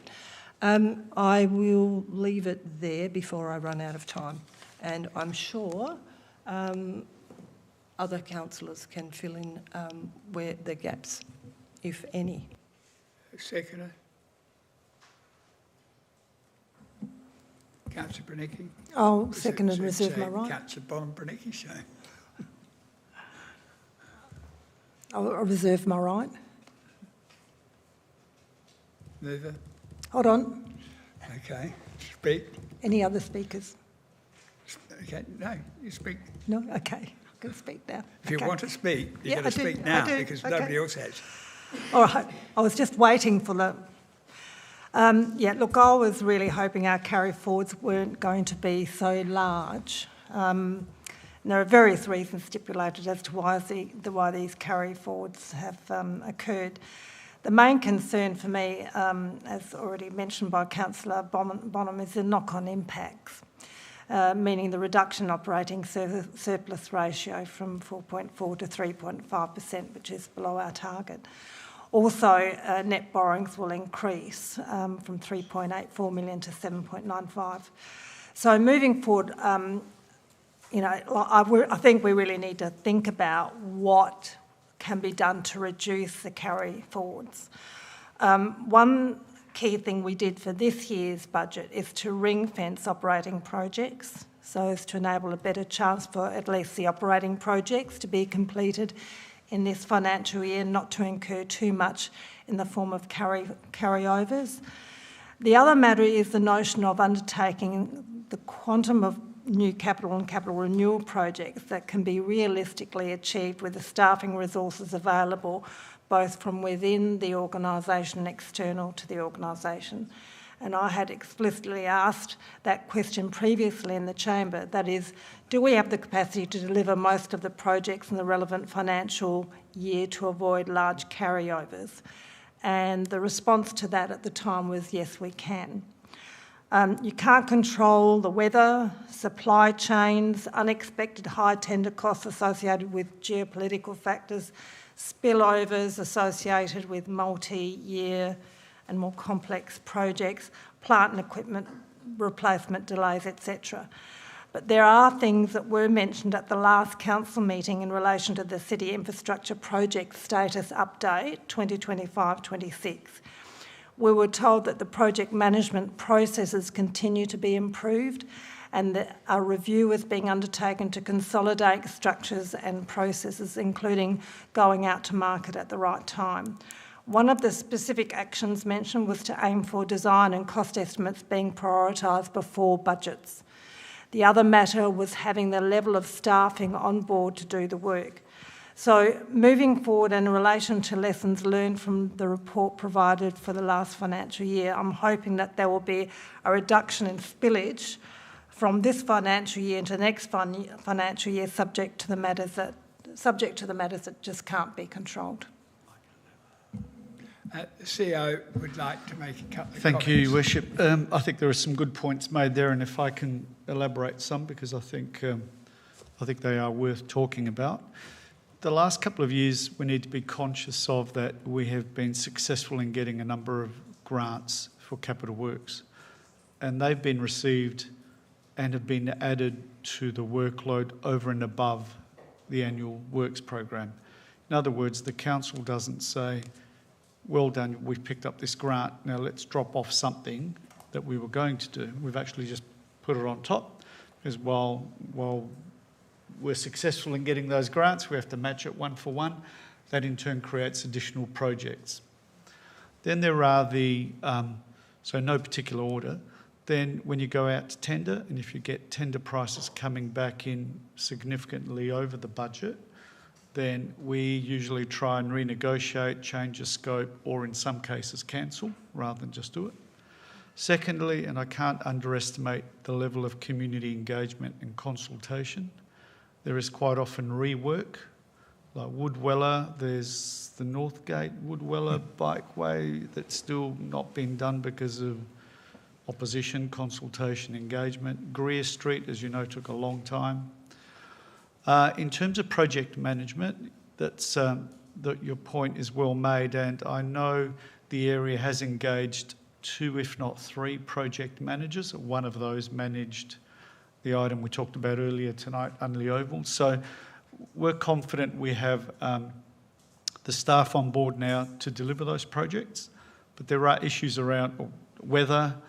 So there's weather, design, change of scope, or tenders being too high. They're the main ones, I think. And also grant opportunities, which add. So going forward, there's a number of options and discussion points worth talking about. So if we do target grants, we do those projects, we drop off some other things, I think. So we are very keen also to get to a situation where we don't carry forward so much dollars. I think it's actually come down from the last year or two because there's been quite an emphasis to reduce that amount. So if you think 4 million's a lot, I think the year before was about 6 or something like that. This year we've reduced the work program a bit to hopefully just do the catch up and become all square. And I guess the other thing is to get disciplined for us to get disciplined to do consult design year 1, tender construct year 2. So that rolling pipeline of projects I think will also help the case. So complicated, lots of good points, and I think there's valid reasons why we carry forward, but certainly if we can reduce it, that would be our preference too.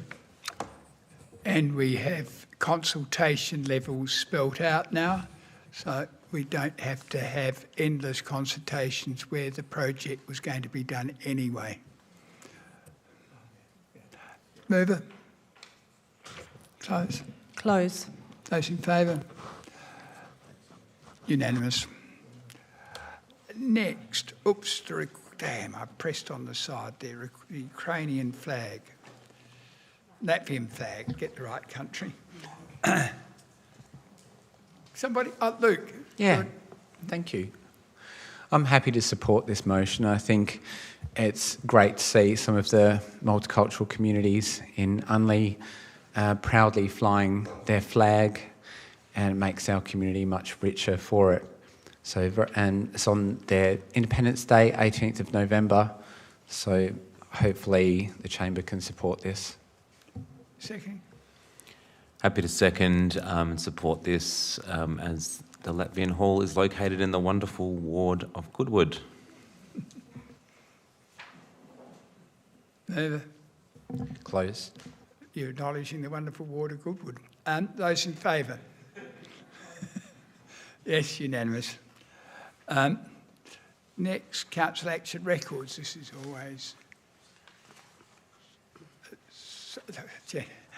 Try. Is any... Councillor, yes I know. Councillor Repeat. We'll spread it round a bit. Yep, moved. Seconder. Go on, yes I know. Councillor Bonham. It's if anybody says it's you and Jennifer doing everything, I'll just stir them up to... Thank you. Mover? Those in favour? Excellent. Unanimous. Next. Appointment of a member on behavioural management policy. I'm going to suspend standing orders because I've had 2 nominations emailed into me, Councillor Palmer and Councillor Brunetsky. Are you both still standing? Yes and yes. So any other nominations? Okay. Would you distribute, please, the voting forms? The CEO's doing it. Hey, you should be doing half. Before we do start, can we just clarify? The poor fellow will get fit. His blood pressure will come down and his pulse rate will be perfect. Before we do proceed, can we clarify what the process will be? Because it has been the odd occasion where we've had voting in the chamber on these sort of things and we haven't. It's one position, one vote goes one way or the other. Put a 1 against the name of the person that you wish to choose, or because the other one gets... What was that? You're hoping for the hair class? Yeah, big fan.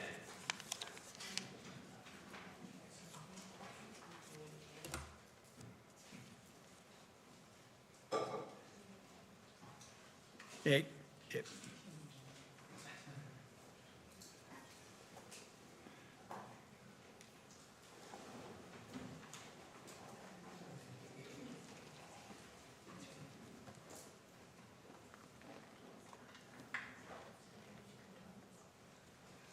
Okay, what can we do? Nobody, we haven't got a minute secretary. I think if you want to go and get another drink or something or use a facility, please do it now. Nobody will record you out of the room at the moment.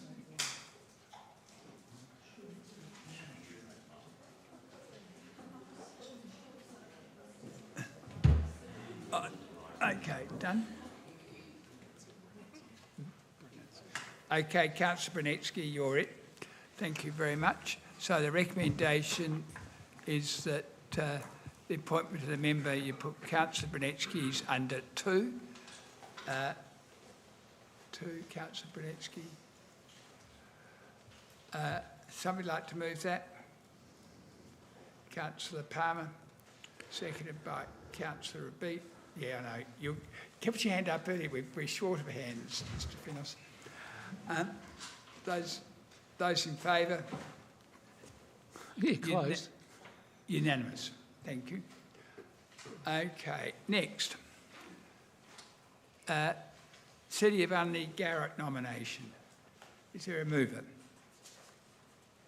Councillor Palmer, thank you. Councillor Hughes, seconded. Any speaker? Any other nominations? No. Okay. Councillor Palmer, you close? Yeah, and in closing, I think the significant point here is that whilst this is more than likely only for the duration of this particular council, unless, of course, somebody from another council gets in and they get re-elected. I think it's important that Unley has a voice on Garrick, and the Mayor is the most suited candidate from Unley, given my knowledge of Garrick and given my knowledge of the want of the members of Garrick, who are all but one mayors, looking for mayors to be on there. Okay. Now the speakers, was it second? Someone? It was, good. Mover? Those in favour? Unanimous. Thank you very much. Next, Mayor's report. Oh, motions, yes. Hang on, it's not on there. It's not on the headings. I do apologise. Yep. Motions of which notice have been given? None. 5.2. Motion to notice without motion. Councillor Gaffey, if you put his motion up there, please. I'm accepting this without notice because the information, well, I only found the information out on the Thursday afternoon, and as soon as I'd got a letter and thank you to the staff, Vanessa, and etc., who helped construct the response, which I've sent out to everybody, there was no way that this information could have been done with notice. I'm pleased that Councillor Gaffey got, I think, this out on a Friday, and it might be slightly modified. I don't know if it's exactly the same. Yep. All right, so I'm accepted the motion. Councillor Gaffey, you've got 5 minutes if you wish to. First of all, I'd like to begin with apologies to elected members. I know it's not the done thing in this chamber to have a motion without notice, so I do seek your apologies. The challenge here was that the Rotary Club informed us, and I became aware of it on Friday, that without the additional funding that the Christmas function, including Christmas carols, would not be able to be, would not take place this year. And this was a result of a series of events that seem to have just sort of all coalesced. So Rotary put up a request for sponsorship at our last council meeting there. They put it in for a lower tier limit there because of what they were informed. As a result, they only received $4,000 instead of the $9,000, which would make it difficult, if not impossible, for them to provide this function. This function both is a Christmas function, but also is traditional Christmas carols, which has been long held in this community there. The history of support from councils providing for Christmas carols can be seen with the City of Mitcham, where they chose not to provide support for an organisation providing Christmas carols, and the net result was they didn't provide it. Council then had to put the show on themselves to a higher cost than what the sponsorship would have been. So I note that this is a difficult time in order to do it, because without this motion going on now, we wouldn't be able to have the event, but this is not how it should be done in the future there. I draw members' attention that this sponsorship will be taken from the surplus that we currently have within the community event sponsorship budget there, so it's not additional funding there. The second point is that this is similar funding to what has been provided to this event previously there, so it's not an exceptional circumstance. The third is that I'm disappointed that we ended up at this point, and that the Rotary Club wasn't informed of better ways in which they could have presented their proposal that would have achieved a better grant going through the community event reviews that happen from administration there. So it is something that we need to be mindful of, because whilst we assume that everything is marked against a matrix, perhaps sometimes things are missed there. So this event is expected to hold more than 1,200 people from what I've been informed. They put it in at 500, but they do believe that there will be more people that will attend. As is noted in the motion, this is not just the Rotary Club, but it's also to be worked in conjunction with Unley Road, and also for the City of Unley to have some sort of input to make sure it's the type of event that we would like to be proud of and would like to be part of. So with that, I commend the motion. Okay, Councillor Finos, you're seconding the motion. I will be. And I'd like to acknowledge a lot of the work that you've done in the background in your connection with the Unley Road traders, and your visiting the Rotary Club and speaking with them. So thank you for that work. Pleasure. Yeah. Fellow councillors, I support the additional $5,000 sponsorship for the Christmas at the Rotunda. I believe it's important that we look at this request not simply as an additional $5,000 in funding, but an opportunity to build an event that significantly increases its reach and attendance. The key difference this year is the involvement of the Unley Road Association and the collaboration between Rotary Club of Unley, the Unley Road Association and the City of Unley. The Unley Road Association brings with it an established network of local businesses and a strong connection with the wider community. That provides an opportunity to promote the event well beyond those who have traditionally attended the Christmas carols. The additional funding will assist in creating an event that has the capacity to grow through greater promotion, increased business engagement and broader communication participation. The object is to achieve a significant escalation in attendance and create a much larger and more vibrant community celebration at the Soldiers Memorial Gardens. There is also a direct benefit to our local businesses. By involving the Unley Road Association, we are encouraging our business community to become part of the event, helping to promote it and providing businesses with the opportunity to benefit from the increased visitation and activity that a larger event can create. I see this as an example of how we can achieve with council and other community organisations and the business community. Rotary brings its community commitment and experience in delivering events. The Unley Road Association brings its business network and local connections, and council provides support and assistance to help bring those resources together. That collaboration gives us the opportunity to deliver something bigger and better than has been achieved if done individually. The additional $5,000 is therefore an investment in growing the event and maximising the event, the return on to our community. It is about increasing participation, supporting local business and establishing Christmas at the Rotunda as a significant annual community event in the City of Unley. I believe that if we are prepared to support the event at this level and the collaboration delivers an increased attendance, which we anticipate, we will have the opportunity to establish a very successful event that can continue to grow into the future. For those reasons, I am pleased to support the additional $5,000 sponsorship and commend this to Council. Thank you. Councillor Doyle. Okay, thank you. I will also support this. I was disappointed to see that they did not achieve the amount of funding that they needed to run the event. And I think it's happened 2 years in a row. Last year there was an additional motion put forward to spend money on the event. I think Councillor Finos has given a very encouraging, motivational argument that it's something that we can and should support.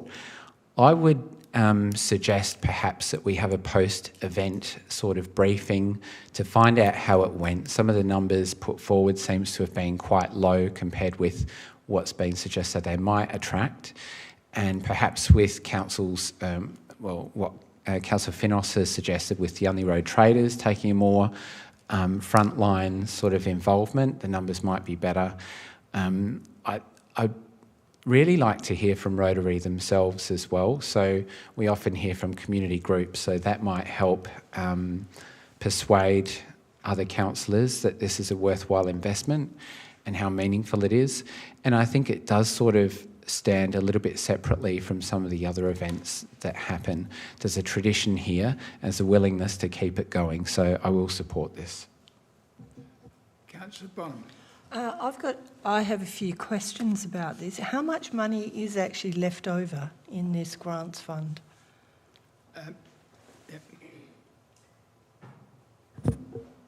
Through the chair, thanks for the question. There's been, since the community event sponsorship report was approved, at that point there was roughly $12,000 available in the community chest fund. Some of that, we have had a couple of applications since then, but there would be enough left in the community chest fund to fund this if council chooses to do so. Right. Okay. And as in my quick reading of the emails, Rotary are saying that they didn't have an opportunity to elaborate on their proposal to administration, or they weren't asked questions, but other groups were given that opportunity. Is that correct? Through the chair, that's certainly what the Rotary email said, but I'm not aware that there was an inequity of opportunity for event organisers to talk to our team. Right, okay.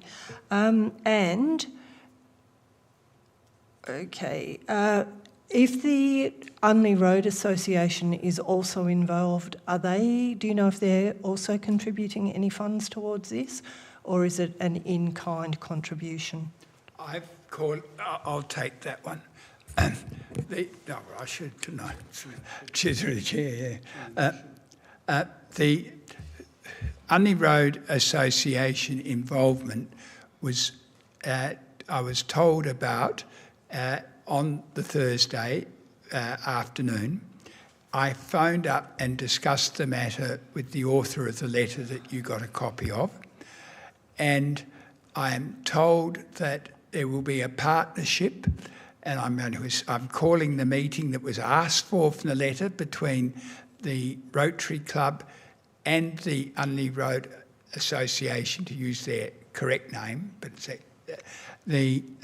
to make sure that they're working together. I believe they are, and Councillor Finos might like to take that, help answer that question, because I've spoken with Councillor Finos to be assured that there is a genuine partnership this year, and I do know that people who would normally go didn't even know it was on, so it's been a matter of promotion as well. So at 1,200 people is, I'm told, the target that they're setting to achieve. They have achieved figures like that before, as Councillor Palmer and myself both know, because we've been to... Before COVID, yeah. Thanks. Yes, Councillor Finos, do you want to add anything? I can add that to Your Honour. Unley Road will be assisting in delivering the event in many forms. The social media campaign, they're picking up the tab for the social media and promoting and remarketing the event, which has been lacking over years. They will be contributing to some of the initiatives conducted on the day as well, with children's activities. They're picking up the bill for that, so they will be contributing that to and assisting in delivering that event. And I think they are also exploring sponsorship externally from some of their businesses on the road, so they're exploring that opportunity as well. Oh, and the other thing which was said, I was informed verbally, and I think it might be in the letter, that in order to run an event at around the Christmas period, you've got to make the bookings. So they made the bookings, I believe, in either December or January. So it's a 12-month project.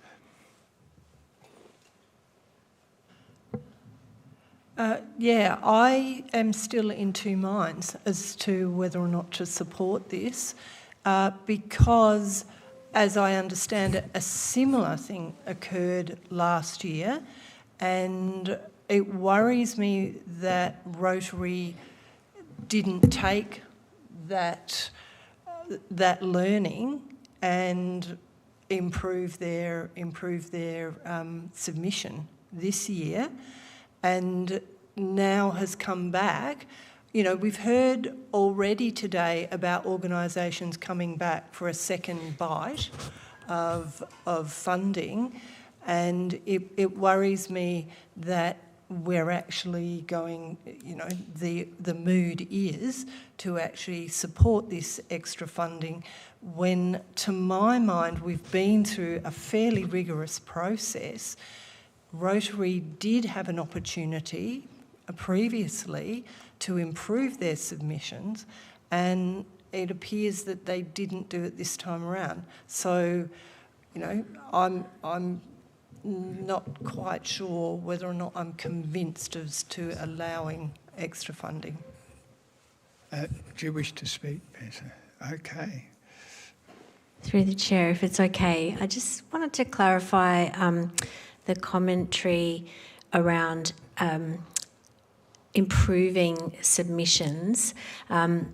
Just to clarify that the main difference between the submissions and the value of the event sponsorship in our policy is around the number of attendees. So I just did want to make that clarification. And so Rotary had anticipated their event attendees, and that was the basis upon which the original funding was recommended to Council. But you're right, Rotary did expect to be funded. They did make the bookings on the basis of trust that we would go ahead and it was an event that would happen. And they were pretty stunned that we didn't consider the amount. And we have explained to them, both Councillor Finos and myself, the policy separately, independently.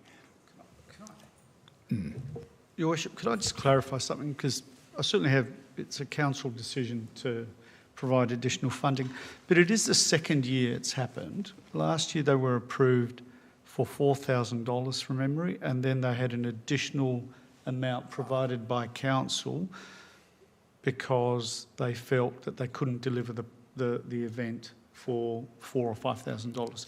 So council did exactly what they're doing this year, last year.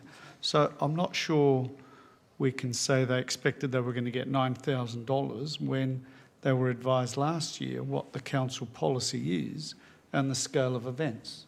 So it's not about whether council gives them the money or not, but purely from a process perspective, they're quite clear what the guidelines are, as are every other organisation that applies. That's all I wanted to say. I've got a couple of questions through the chair. So just to clarify, they, after being given the $4,000, then presumably found out that the amount of funding they'd received was tied to the number of attendees, and then realised that there was suddenly going to be a whole lot more attendees going along? Is that... That's not the way that it came across the information to me.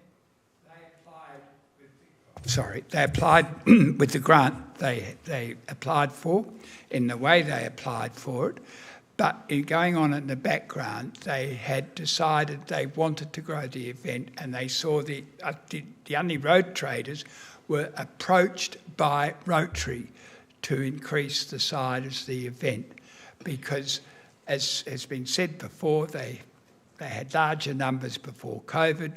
After COVID, they had a bucketing shower which wiped out the event. All events were cancelled. The following year, 30 minutes into the event, it bucketed and everybody had to skedaddle. And so that was where it's up to. Last year, they held the event, and so that's not the case. And another question, do we know how many people attended last year? Yes, Councillor Palmer, there's no actual number count, but I'll let you have a go because you were there. I'm trying to recall by sitting in my seat there and looking behind me at the number of people behind me on the mound. I would suggest the front row, in other words, along the pathway, there would have been the answers we don't know. 20, 30 people. Yeah. we go back towards Mornington House, where it's longer, the arc is longer, probably 80, maybe more, and it would have been, how deep? 10 or more deep, say a dozen deep. So what are we talking?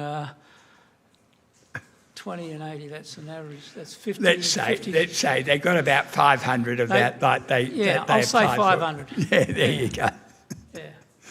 And there were lots of little kids over there, masses of little kids. Thank you. So now just a further question. Do we ask for acquittals for grant funding? And did that indicate the number of attendees as part of the acquittal? Through the chair, I'd have to take that on notice. I wouldn't want to, but we do ask for acquittals, so we can check what was reported as the numbers. But my understanding is it was several hundred people.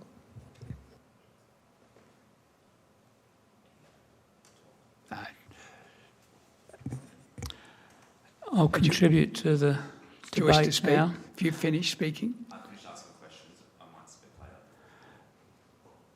When I look at the situation, you've quite rightly, Your Worship, indicated I've been there every year. It has been a significant event with numbers that I would suggest are double what we were just talking. COVID hit it like it did many other events hard, and I mean hard. The numbers coming dried up significantly from that point. And your observation of the rain, that was 2 or 3 years ago. 2 years ago. 3 years ago it bucketed, the 3 events ago. We were there for all of probably 5 minutes when the skies opened up. That was 2 years ago. Yeah, and everybody rightfully disappeared. So the event's been plagued with things outside their control. That said, I'm sensing that Rotary may be in a position where they've lost some motivation and haven't thought about the marketing because it was happening naturally before. So I'm encouraged by Unley Road getting involved. Point of order, you're starting to address the motion, Don. I'll give you a chance to speak. All right, so I'll let Councillor Crabb go. I'm halfway through. Oh, you want to speak? Okay. I'm halfway through. Okay, right, off you go. Well, not quite halfway. So I think that Councillor Finos is right. We've got an opportunity in front of us now, as do Rotary and as do Unley Road, to get this back to where it was before, if not beyond that. And it might be that when we go forward, Rotary might not be involved in the future. Maybe they've run their course. Maybe it'll be taken over. Maybe when we get some stats back on how it works this year, it might wind up in our court. It might wind up in Unley Road's court. It might wind up in a three-way partnership. Who knows? But I think this is worth us doing.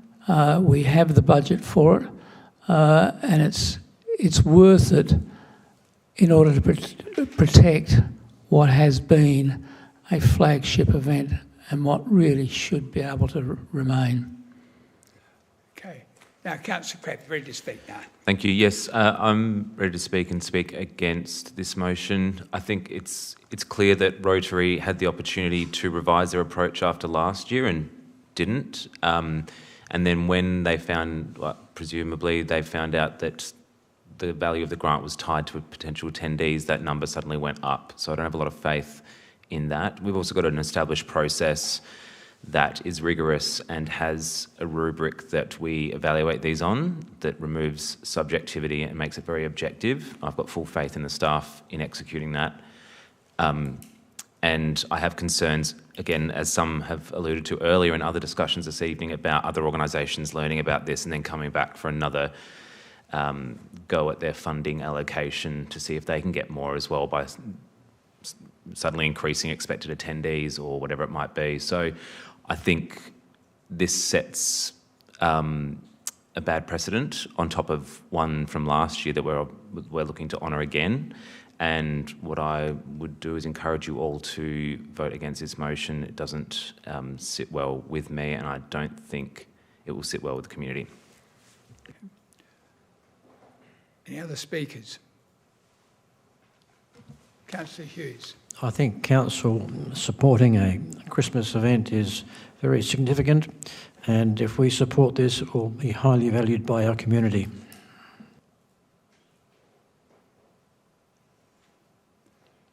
Okay. Mover? Those in favour? 1, 2, 3, 4, 5, 6, 7, 8, 9. Those against? 1, 2. Carried. Those in favour, please stand.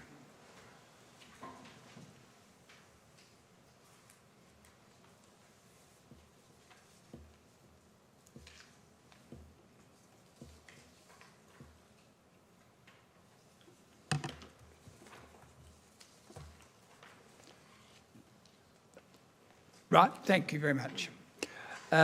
Next, that's notice of motion without notice. There's been no others, are there?